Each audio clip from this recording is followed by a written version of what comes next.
For the first portion of this storm system, it has been a wintry scene, but that is now starting to change in southern parts of the state. Just over the last couple of hours, we have started to see that snow transition over to sleet and a little bit of freezing rain mixing in, with temperatures all below 32 except right at the coastline.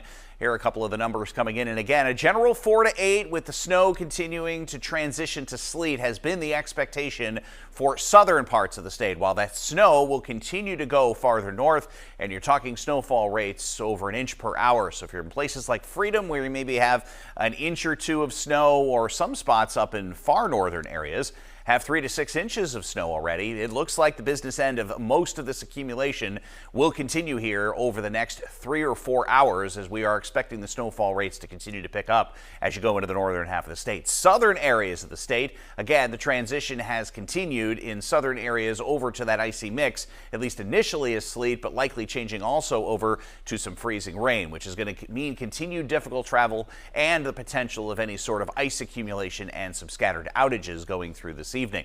So it is the snow, which we'll be, trying to dig out as we go through the afternoon and tonight, and the freezing rain. Those are the biggies, and then the gusty winds start to take over tomorrow. As you will notice here on Storm Tracker, we have mostly snow for central and northern areas of the state. Southern areas, even though it's not necessarily pictured in your exact community on Storm Tracker, has been switching over to sleet. For more on that transition and how we could see it a little bit better, let's head over to meteorologist Matt Honig. Yeah, radar is certainly a powerful tool in a storm like this, Kevin, to see exactly where that transition is happening, because you see on this map here all the white and blue that would normally indicate snow. And yeah, certainly north of Concord into the Lakes region right now, parts of the Upper Valley, it is snowing at a fairly heavy clip. But I want to show you a different mode of the radar. This is a look at the radar beam actually out of Norton, Massachusetts. And it's looking up into the clouds, and it's trying to see the different sizes and shapes of the particles that it's seeing, which, whether that be raindrops, sleet pellets, snowflakes at this point. The darker reds and purples here north of Concord, that's where all of the particles are very similar in size and shape,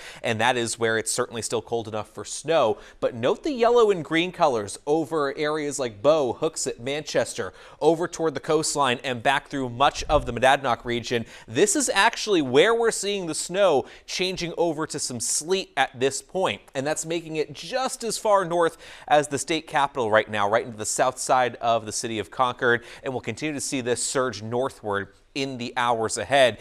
So not just the snow today, but that icy wintry mix, that's going to make travel just very, very difficult basically all day long. Gradually things improve later on this evening, but now for southern New Hampshire, our attention really does turn toward this icing, especially in parts of the Monadnock region where there could be, say, over a quarter inch of ice. That's enough to weigh down tree limbs, and those could come down today. Power outages not out of the question, especially for areas just west of the Merrimack Valley, as temperatures likely stay below freezing. Let's get a closer, in-depth, hour-by-hour timeline of how this system progresses. Kevin has much more on that. Yeah, so you can see here Futurecast kind of painting as we go through the next several hours, that mixed line lifting northward while it continues to snow. And again, this is snowfall rates over an inch per hour of that fluffy snow.